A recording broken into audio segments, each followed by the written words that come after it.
भोजदार वड़ा विच गोठे सबड़ खान रिंद मां औरताणे आवाज़ तिरकी अगवा थी वियल नौजवान एजाज़ अली मंगरियो खे पुलिस बाज़ियाब कराए सघी आहे। मुगवी जे वाटसन पाक किताब खणी एहतजाज करे IG सिंध पुलिस DIG ऐं SSP खैरपुर खां नौजवान जी बाज़ियाबी जो मुतालबो कियो आहे। रिपोर्ट करे रहियो आहे ज़मीर अंसारी।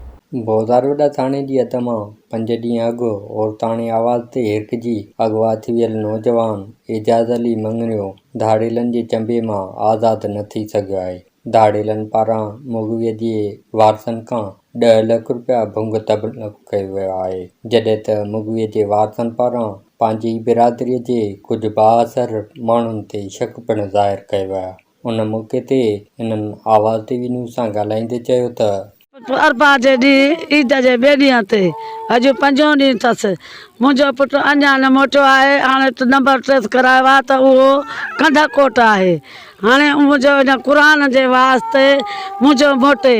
DIG सिंध ऐं सरंदरी माण्हुनि सां ऐं मां शुक्रगुज़ार आहियां मीडियारनि जो जंहिं मुंहिंजी वहार कई आहे। ऐं ॿीहर मां मीडियारनि खे गुज़ारिश कनि त मुंहिंजे भाउ एजाज़ अली मंगरियो जी मदद कनि ऐं उनखे अॻिते वञ शरियाणी वटि।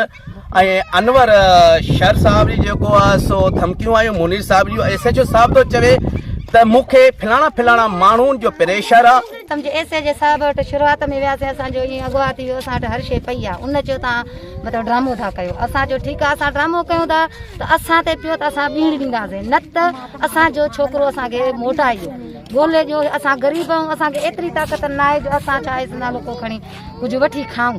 उन खां पोइ SHO चयो असां को नंबर हर शइ वठी करे ट्रेस कराया त छोकिरो छा आहे सो वञी मतिलबु कंधकोट निकितो। असां कंहिंखे कोन वरितो। उन मंझि असां पंहिंजी ॻोल्हा कराई। SHO साहिब शाहिद आहे। कानून छा हूंदो आहे?